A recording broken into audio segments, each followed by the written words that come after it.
좋아요, 구독. 8시 반 정도 됐죠. 매일 아침 8시 반 서울경제TV에서 센티멘탈 대 펀더멘탈 코너 아주 좋습니다. 여러분들 계속해서 주목해 주시고요. 두 종목 오늘 말씀드리겠습니다. 센티멘탈로 현대 오토에버 그리고 펀더멘탈로 LX 세미콘입니다. LX 세미콘은 뭐 지난번에도 몇 번 말씀드린 적이 있고 현대 오토에버는 오늘 처음입니다. 자, 오토에버부터 들어가 보겠습니다. 차트를 보시면 제 레이더에 왜 걸렸는지 여러분들 아시게 될 겁니다. 이렇게 주가가 한번 강하게 이렇게 튀죠. 현대 오토에버가 최근까지 뭐 거의 기아, 그다음에 현대차, 그다음에 위치하고 있던 현대 오토에버인데 어제 날짜로 거의 뭐 현대 오토에버가 현대차, 기아 여기 그룹에서 거의 최상위로 지금 올라가려고 하는 이 모멘텀이 포착이 됐습니다. 현대 오토에버가 기본적으로 밸류에이션이 싼 회사가 아닙니다. 밸류에이션은 비싼데도 왜 이렇게 튀었느냐? 최근에 그 회사가 연간 중장기 이 가이던스를 냈습니다. 가이던스가 아주 그 투자자들의 마음을 지금 흔들어 놓은 그런 모양이 되겠습니다. 그래서 현대 오토에버도 괜찮아 보이고 저희가 이제 기아 계속 말씀드렸죠. 이게 빨간 줄로 표현이 돼 있습니다만은 기아는 뭐 아주 싼 업체이기 때문에 계속적으로 관심을 가질 필요가 있겠다. 이렇게 생각을 합니다. 삼성증권에서 이렇게 나왔습니다. CEO가 투자자들하고 만났죠. 이틀 전에 만났습니다. 그래서 이 회사가 앞으로 성장이 당연한 기업이다. 왜냐? 현대차 그룹에서 해외 공장 이렇게 나가고 신공장도 짓고 할 때 스마트 팩토리 같은 것도 같이 짓거든요. 그러니까 스마트 팩토리 하는 거를 여기서 주도를 하고 있는 회사고 차량용 소프트웨어도 합니다. 그래서 앞으로 엔터프라이즈 IT라고 하는 이 팩토리 그 스마트 팩토리 같은 데도 80%를 이쪽에서 계속 맡아서 할 거고 차량용 쪽 20% 그래서 전체적으로 현대차 그룹이 성장하는데 그리고 디지털화 돼가는데 현대 오토에버가 앞장서 있다 이런 얘기입니다. 그리고 여기 또 나옵니다만은 가이던스 지금 매출 5조를 27년에 달성하겠다 이런 얘기를 했습니다만은 기본적으로 여기도 그렇고 다른 증권회사도 그렇고 이 가이던스가 생각보다 또 다시 상향 조정될 수 있다 이렇게 생각들을 많이 하는 그런 분위기입니다. 그러니까 주가가 연 이틀 상당히 강했습니다. 그래서 분위기가 좋고 해가지고 일단은 가져와 봤습니다. 밸류에이션은 비쌉니다. 비싸기 때문에 그리고 이틀간 강하게 올라왔기 때문에 조정을 받을 수가 있습니다. 그러니까 분위기가 좋은 주식이었다는 걸 염두하시고 적어 두셨다가 나중에 조금 밀릴 수 있으면 그때 다시 이렇게 줍줍 하시면 되죠. 그래서 오늘 그 현대 오토에버를 지금 보고 계십니다. 자, 또 여기서 나온 이야기를 보면요. 현대차 그룹이 이 IT 분야에서 투자를 좀 덜 해놓은 상태다. 이런 얘기예요. 앞으로 돈을 더 쓸 가능성이 많다. 그럼 누가 할 거냐?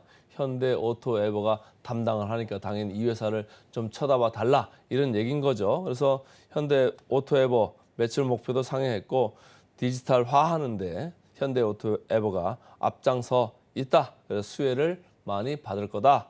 이런 얘기를 하는 거죠. 자, 키움증권에서 리포트를 보면은 똑같은 얘기입니다. 고성장 궤도에 진입을 했다. 그리고 자기들이 볼 때는 하반기에 최선호주가 될 것 같다. 이런 얘기예요.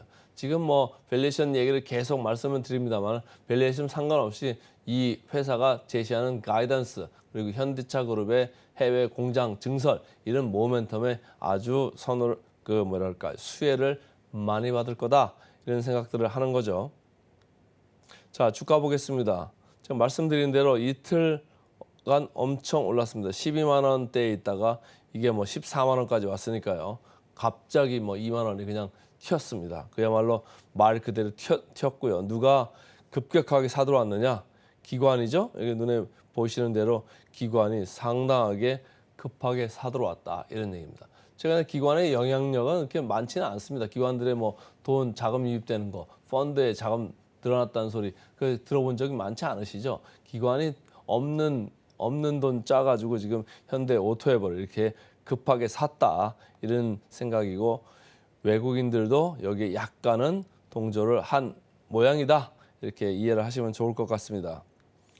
자, 역사적인 밸류 밴드로 봤을 때는 하단에 있습니다. 그러니까 이렇게 급등해가지고 비싸는 보이지만 역사적인 기준으로는 비싸지는 않다.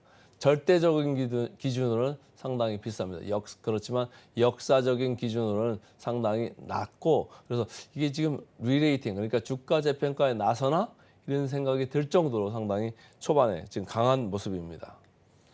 자, 이게 절대적으로 봤을 때 싸지 않다는 이유입니다. 현대오토에버가 28배예요. PER로 봤을 때 28배면 그 코스피가 지금 12배거든요. 12배에 2배를 넘어가죠.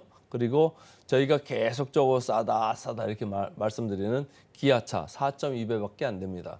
현대차 5.2배입니다. 사실은 이런 거를 좀 봐야 되는데 우리나라는 펀드 매니저들이 조금 모멘텀을 따라가는 경향도 상당히 많아요. 그래서 28배인데 이렇게 모멘텀을 따라가다 보면 사실은 분위기라는 게 좋았다가 나빴다가 뭐 급변하는 게 우리나라 주식시장이잖아요. 그래서 최근에 또 그런 뭐랄까 변동성도 상당히 강하고 그래가지고 이런 거는 되게 단기로만 좀 대응을 하시면 좋을 것 같고 기아나 현대차 이런 거는 중장기로 편안하게 들고 가셔도 좋겠다 이런 생각을 하고 있습니다. 목표 주가 볼까요? 목표 주가는 꾸준히 오릅니다. 12주 전부터 해가지고 15만 원대에서 꾸준히 올라가지고 최근에 16만 원까지 올랐네요. 그래서 괴리율이 20%까지 이렇게 좀 줄었는데 가이던스 때문에 아마 목표 주가 올리는 회사들이 좀 나올 겁니다. 그러면은 좀 올라가죠. 근데 이제 제가 볼 때는 올라가는 거 다 좋은데 그 절대적인 PER, PBR로 봤을 때 좀 높다. 그렇기 때문에 조금 할인해서 볼 생각이 뭐 좀 듭니다. 그래서 오늘은 센티멘탈 종목으로 현대오토에버부터 말씀드렸습니다. 다음 펀더멘탈 주식을 좀 말씀을 드려야죠. 오늘은 LX 세미콘입니다. LX 세미콘 IT 쪽에서 이제 그 LX 그룹에 있는 회사고 DDI, 소형 DDI, 대형 DDI 이렇게 하는 거죠. 그 대형 TV에 들어가고 소형은 핸드폰에 들어가는 DDI 그거를 이제 칩을 만드는 이제 회사인데 주가를 보시면 저희가 제가 여기 하고 나서 한 4개월 정도 이제 지금 하는 중에 LX 세미콘을 한 2번 정도인가요? 말씀을 드렸는데 계속적으로 우상향하는 이런 회사입니다. 최근에 주가를 보니까 거의 뭐 연초 대비해서 70% 오른 거죠. 그러니까 뭐 센티멘털 펀더멘털 코너에서 제대로 좀 찝었다.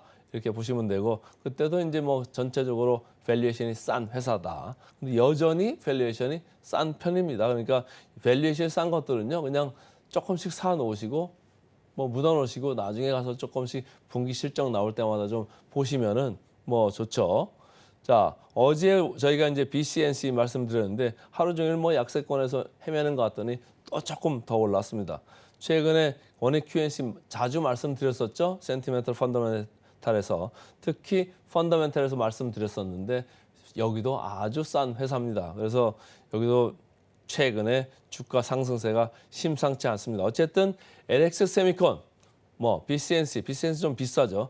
원익 QNC 이렇게 좀 싼 종목 위주로 최근에 주가가 뭐 지수는 약간씩 내려오고 있습니다만은 이런 회사는 지수 영향권에 없습니다. 그러니까 이런 걸 좀 챙겨 두시면 좋을 것 같습니다.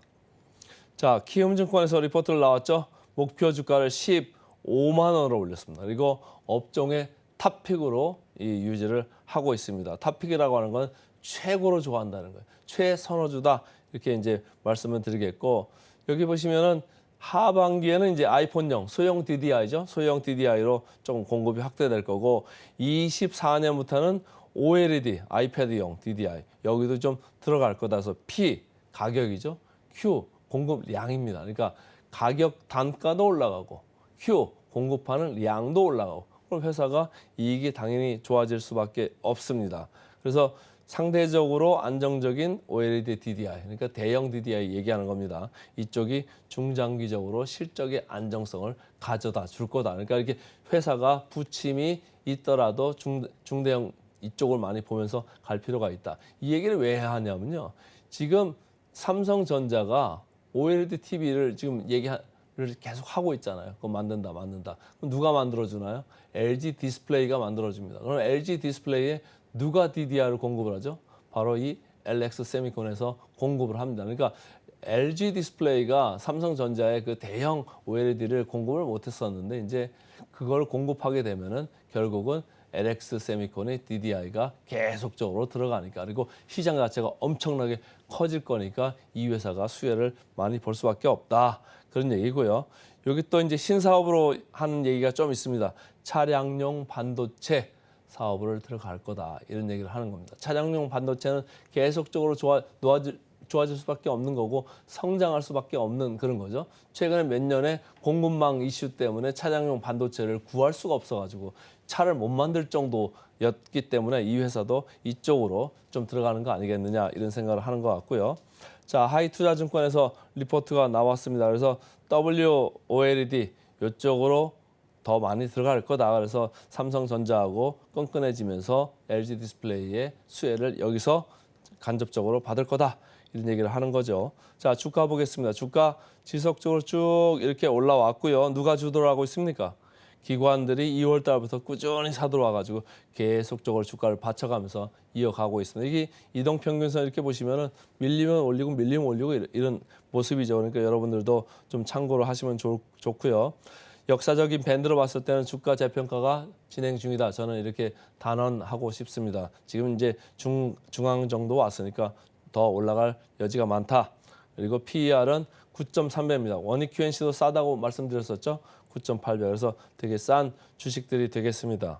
자, 괴리율 마지막으로 터치를 해보면 목표 주가는 크게 올라가지 않고 있습니다. 최근 4주 전하고 똑같습니다. 그런데 목표 주가가 올라다 보면 괴리율이 좀 좁습니다. 그래서 괴리율은 14%까지 좁혀 있는 LX 세미콘. 그래서 오늘은 센티멘탈로 현대 오토에버, 펀더멘탈로 LX 세미콘 말씀드렸습니다.